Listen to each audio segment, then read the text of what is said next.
What's up guys, it's Rogue here and welcome to another amazing video on the channel. So for today, I'm hitting you up with a brand new deck profile. I am talking the Regenesis deck has made a appearance on the Rogue tier channel. As I said in the title of this video, I think this deck has insane potential. I think this could be the next Kashtira, and I say that in a good way because I know Kashtira got a lot of hate because of a Rise Heart.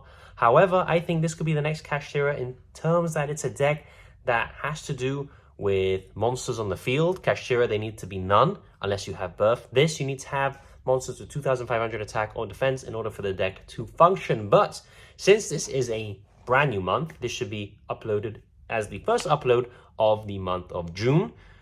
We have a brand new giveaway. So for this month, we are going to be giving away a sealed box of Invasion of Chaos, 25th anniversary, obviously. And in order to enter, it's going to take around 20 seconds of your time. So how do you enter? Well, be subscribed to the channel, as obviously I'm going to be giving away this to my subscribers. And leave a comment down below, what is your favorite card shown in this deck profile? It'll take about 20 seconds to enter. Sealed box of Invasion of Chaos up for grabs. The winner of last month should have already been announced on the daily polls. Just do check the first poll of the brand new month. It should say the giveaway winner.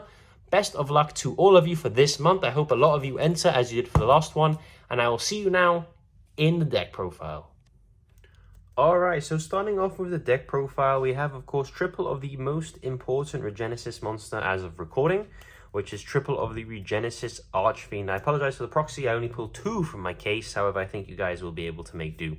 What does Regenesis Archfiend do? Well, it's a Earth Fiend. Shame they couldn't make it a Light Fiend.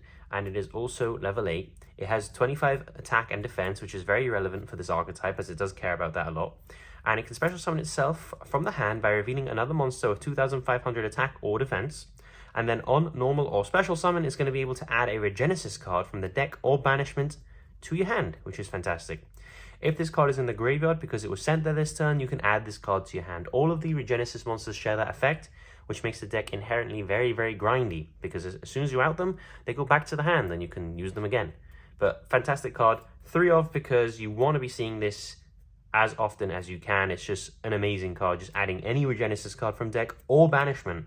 Absolutely incredible. So for the one-ofs, because that's the only one we played through, you have the 1 Regenesis Lord. Now, Lord is a bit different because it can be special summoned by banishing a face-up monster you control with 2,500 original attack and defense. And you can special summon it from the hand.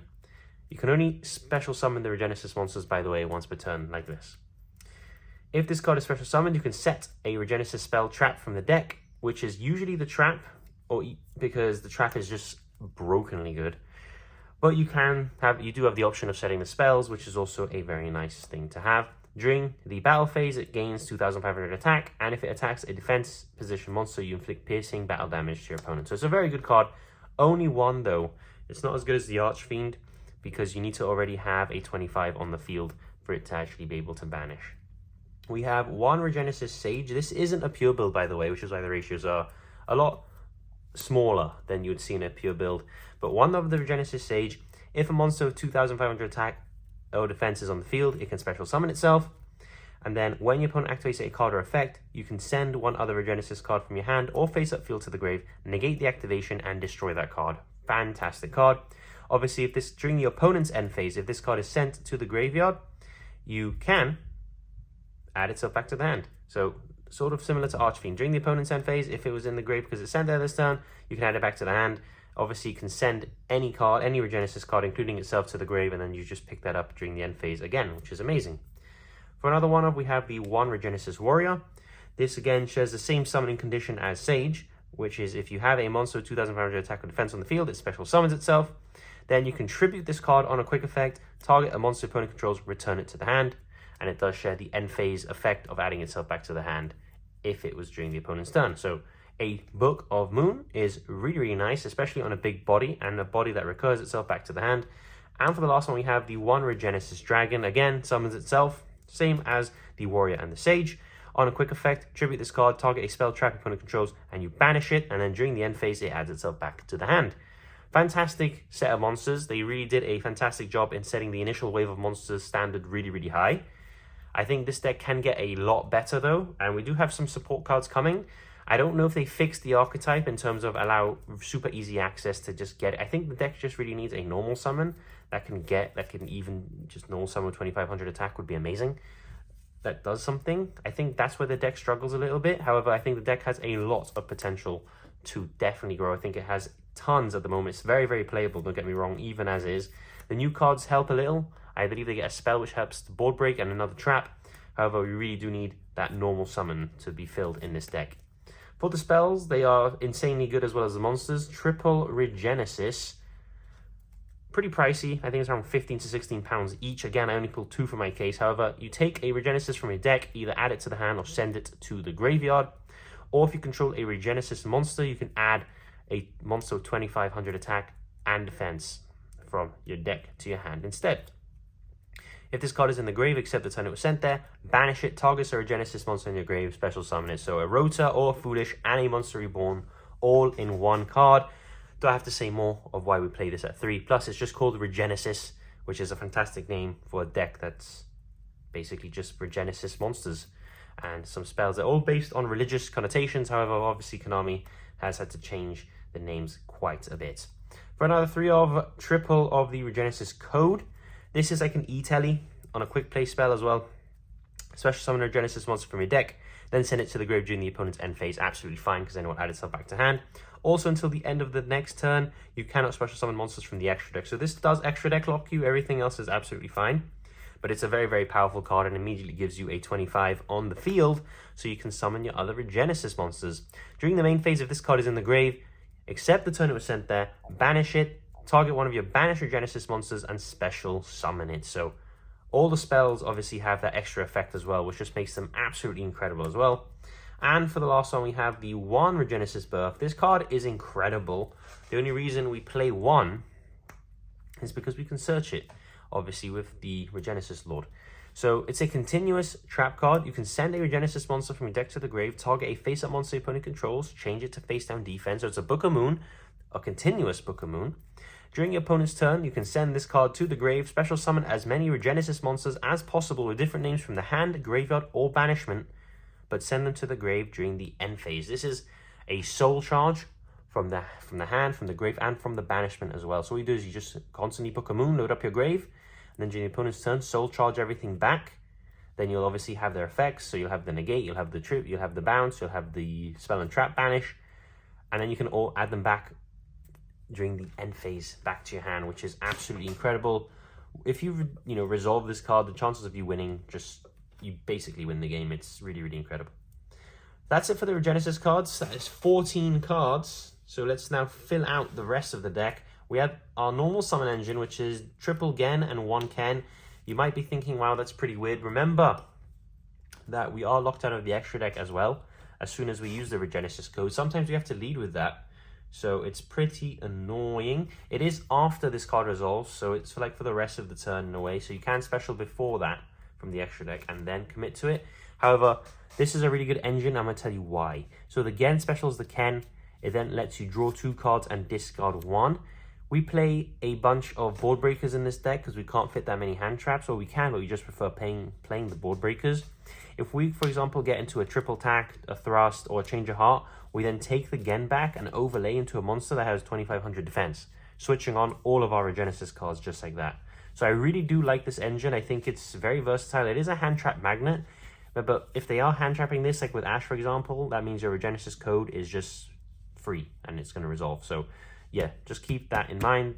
Hand trap magnets, however, if it does resolve, the drawing 2 and the discarding 1 is super nice. And if you draw into anything, it turns on thrust as well, the good effect, add to hand, because your opponent now has a monster.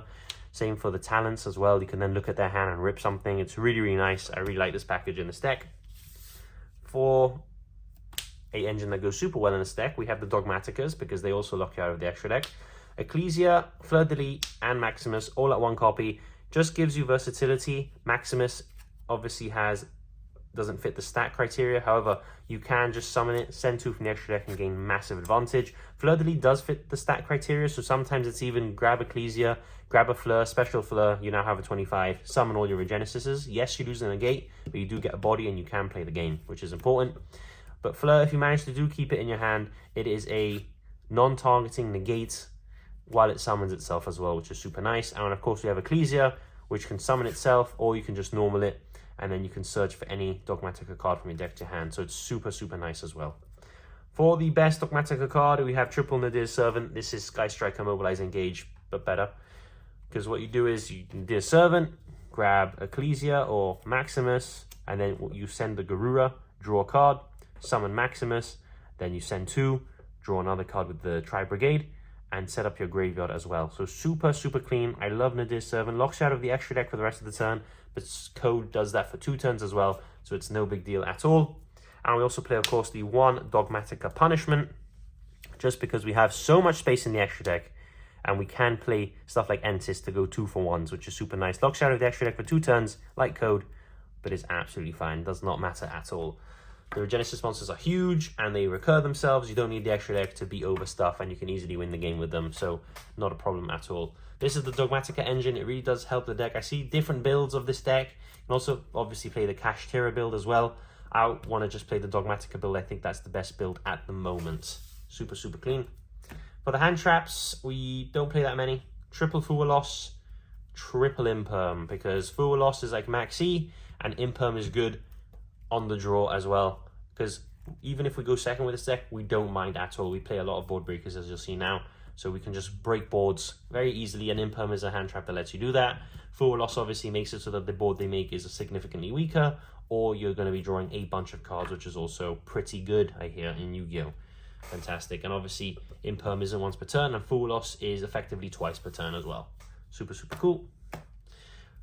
Other hand traps, 1 Mag, 1 Baldrake. This should be Drissworm. I don't own a copy, so I'm just putting Baldrake. Hand traps with 2500 attack. Obviously, you're going to play them. This can search Regenesis Dragon, I believe it is. Or what's it called? Let me get the exact name for you guys. Yeah, Regenesis Dragon, because it's a dragon. You can add it during the end phase, and you can immediately summon it, giving you 2 monsters with 2500 attack, just like that. Or you can obviously search Baldrake and still get 2 monsters with 2500 attack as well. Really, really clean. Obviously, they're DD Crows as well, which is pretty good in a Fiendsmith format. If you don't want to play the Gen and Ken, I was considering cutting them and playing the triple Bestial Lubellion and the Regained. That is something you can try. Obviously, Lubellion has 2500 attack, so it does fit the theme. I might experiment with that. I'm going to do a bit more testing. In the initial testing, this is the build I've really liked. However, might cut the Gen and Ken package and just play triple Lubellion and 1 Regained with 1 Magnamut and 1 Drissworm. So, or Baldrake, depending on what you have. So I might try that.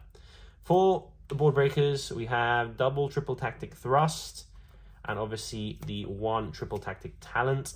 Remember, going first, we don't want to be drawing too many of these cards. I see a lot of builds playing 3. I'm like, bro, what if you just open 2 and they don't hand trap you? It's 2 dead cards in your hand. So I just play 2 and 1. If you Gen and Ken them, obviously this will be better, because then you can add to your hand because they control a monster, meaning you can immediately use stuff like talents. That is something you will lose if you play the Lubellions, but it's just something to keep in your mind. Double of Gordian Slicer, baby. Brand new board breaker. It's actually pretty good in this deck. I am going to pick up some QCRs of this. Shout out to Carl. These are actually his copies now, because I opened the case, pulled 2 and sold them to him. But super, super nice card. I'm going to be picking up QCRs, as I said. If you don't know what this card does, it's like a Dark Ruler No More, but different. This card's activation and effect cannot be negated, so it's better than Dark Ruler in that sense, because Dark Ruler means you can't respond with monster effects. However, you can chain a trap, and then, for example, with the Hot Red Dragon Abyss, you would be able to negate Dark Ruler like that. At the start of your main phase 1 or 2, target any number of face-up cards on the field. For each targeted card, banish 1 card from your hand or 6 cards from your extra deck face down, and return those targeted cards to the hand. It's a shame it targets, however, it does return, it doesn't destroy, which is super important right now with stuff like the Raziel, with the Eclipse Twins under it, stuff like the Malice. Don't mind being in the grave because you can banish them and get them back.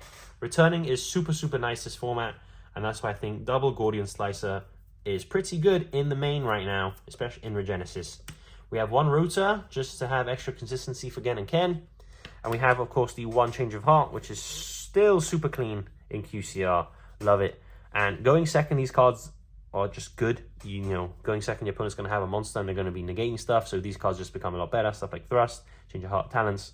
So just keep that in mind. But we can use this stuff going first thanks to the Gen and Ken package. That's it for the main. 40 cards, baby. Let's now move on into the extra. Extra deck time, and I apologize for the different sleeves. I usually always have the same sleeves for the extra deck, although I am on a time crunch and I don't want to miss out on a Regenesis video before I sell some stuff. I'm going to be selling the Regenesis cards. I'm going to be picking them up all in QCR, so I don't want to miss out on the video because it might take me a while to pick them all up in QCR. We have the 1 Tri-Brigade Arm Bacillus. We basically play this because we send this to the grave and then it just allows us to send again. We send a Garua, but it gives us an extra body for Maximus in the grave. We play the 1 Tri-Brigade Ferrigite, the Baron Blossom. When it goes to grave, you draw 1 and put 1 card to the bottom, so it's just an extra draw for free. SP Little Knight, IP Masquerena package, because we do get a lot of bodies on the board, and stuff like Gen and Ken, if we're not locked, we can just do all our shenanigans, and then if we don't need a 2500 monster, link them away and have an SP, which is super clean. Secure Gardener, Almirage, this is in case we need to normal summon and then link away because we open Maximus. We go Almirage and then link away Almirage for Gardener. And now we have a extra deck monster in the grave, can banish with Maximus, summon it, and then we get the send 2. So that is why we play that. 1 Typhon, 1 Zeus, because we play some Xyzas and these are free, especially Typhon. Download to get an extra material to send. Cicada King, which acts as our bridge between Gen and Ken to the 2500 stat line. It's also a negate for monsters on the field, so it's pretty cool that way. 1 Bamboozling Gossip Shadow if we want to respect Nib and other hand traps, because 2 level 3s, and then it just, when your opponent activates monster effect, change the effect of both players draw 1 card. We have the Titaniclad, the Ash Dragon. Send this to the grave, grab a Flood Bleed in the end phase, and you have a negate. We have the Garua for the draw. As soon as it touches the grave, we draw 1. It also a really good super poly target, which we do play in the side. 1 Elder Entity Entis. Touches the grave, destroy a card. And 1 Mud Dragon of the Swamp, which I believe makes 15 cards. This is specifically for super poly. That's in the side. If we don't play super poly, cut it, play an Omega, play a second Entis, play something else that's going to give you advantage. Play a Malong, for example. It's really good against Ryzeal. Play a Merilogic Aggregator if you really want it as well. That's still super clean. Even play stuff like Ultimate Slayer and slightly change up the ratios. But that's it for this Regenesis deck profile. I hope you guys absolutely love this deck. As I said in the intro, I do think this is going to be the next Kashtira deck. And I'm not saying that in a bad way. I think Kashtira, yes, it got known because it had a very annoying boss monster that eventually got banned. However, it's still a very solid deck that basically relies on you having either no monsters, or in this case, on having 2,500 attack. So that's why I think it's like the new Kashtira in a way. Powered up version. You can play with Kashtira as well to get the best of both worlds. However, I just think a Regenesis Dogmatica build is probably the best way to go for now, consistency-wise. Hopefully, Konami release more cards. We've got 2 more support cards on the way already. Let's hope they get a little bit more. But I'm Rogue here. Thank you so much for watching. And I'll see you all in the next video. It's time!